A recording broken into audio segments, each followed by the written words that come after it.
For all the scouts out there, this is go time. Most of the country is pushing tassels and even started to pollinate.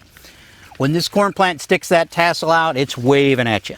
It's telling, hey, pay attention, the next 5 to 7 days, something pretty important is going to happen, and that's pollination. So we want to be in every field.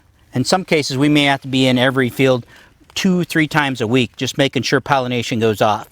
The more uniform the field is, the more uniform the tassels come out, the easier it is. You can be in, stop and check it maybe 2 days later, make sure it's still pollinating, and move on. The more uneven the field is, then this becomes a tougher job, and you're going to have to come back and revisit. Because a lot of our silk feeders are going to come out here and feed on the fresh pollen.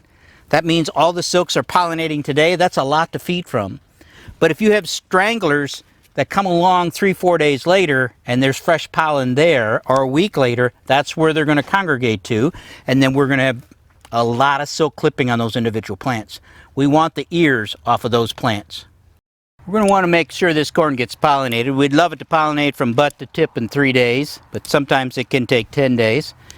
And you're going to be looking for silk clipping at this time.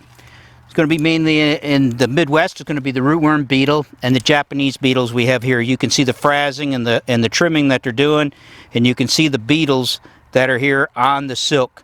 So they're clipping these silks off. I need at least a 1/2 inch of silk to get this thing pollinated. So as you start to watch for these pollen feeders, what their pressures are and when you can knock them out. A Japanese beetle can trim a lot of silk in a day's time, so if you're being overrun by them, you have to hit them hard and knock them down. Get some good knockdown in the program. Don't be too quick to throw your fungicide on without making sure you don't have to clean these insects up as well.